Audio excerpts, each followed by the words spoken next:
All right, so I'm going to do something different I've never done before. We're going to put an RJ45 on this cable. I don't know well you can see it. There's an actual wire here on the bottom, so you got to make sure we trim that off at the right length. It just provides rigidity and support for the cable itself. And then we're going to try these new RJ45s. What's really cool about these, I've never tried them before, they allow you to pass the pairs through the RJ45, and then our handy dandy crimper will just cut the excess off the ends. We'll see how well that goes. I've already talked about this handy dandy little inexpensive tester that they throw in. Really simple. It's just going to put a voltage on every wire and tell you on the other end what comes out. And that's it. So let's see how it goes. First thing we have to do is snip this support wire on here. And there's really no wrong place to snip it. Here's the RJ45 that's going to go on it. So you can actually eyeball, oops, my hand's in the way. You can eyeball more or less where you want to snip it just by placing it there. It's going to be good enough. We're not cutting the whole cable. We're just cutting that little wire on the bottom. If depending on the wire you have, the Cat 5 or Cat 6 cable you have, you may not even have this external copper wire. So if you don't have it, don't worry about it. But if you do, we're just going to snip it right now. So right about here, we're going to snip it like that, like this. And I'm trying to do two things at once. There you go. That's it. And then we'll just peel it off. And then what I'll do is I'll just run this X-Acto knife very carefully, watching your hands, your fingers, and all that good stuff, right to that point where you cut it, and then take that off. There we go. So now we're just going to strip the jacket like you normally do and slide the RJ45 on. Now you get that old wire stripper, finger's going to get in the way, and we're just twirling it. You're going to twirl it around, and you're going to obviously score that jacket. Obviously don't go too deep. You're going to nick the twisted pairs, and we can see the shielding there. Now the fun part. Before you get carried away, you got to find out if this is actually 568B or A wiring pattern. So how do you do that?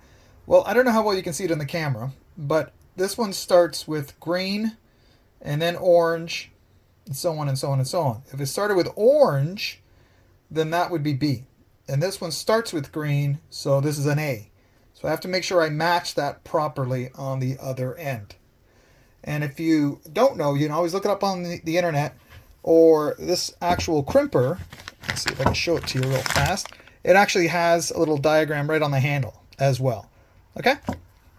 Just a little tip that these ends are kind of all bent over. It happens a lot. That's another reason why you always get a little extra. Then you just get your cutters and just cut a nice, fresh, flat tip to it.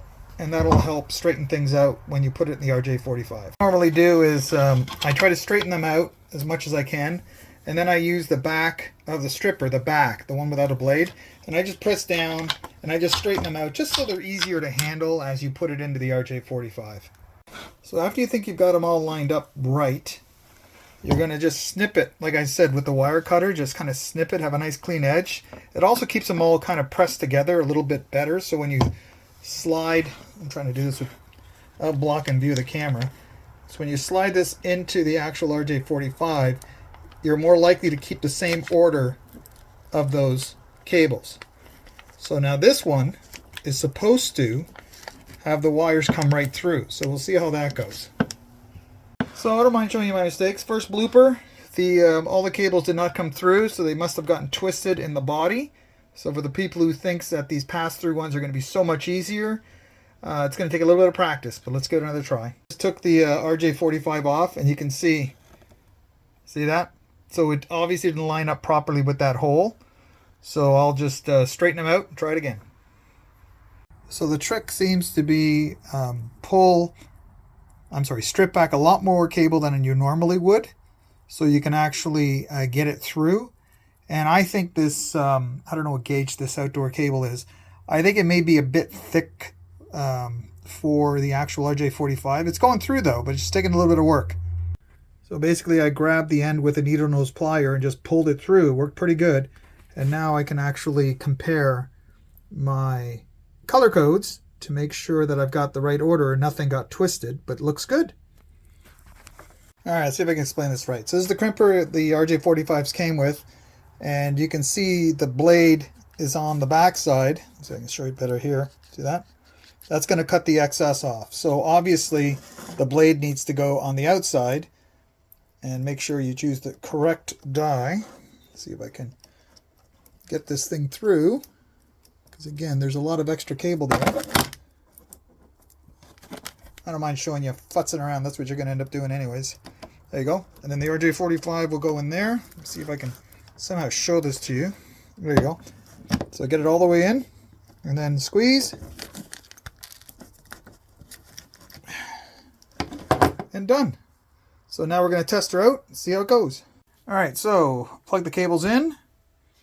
And I did not put a boot on that. It's a really long story. Don't need it, trust me.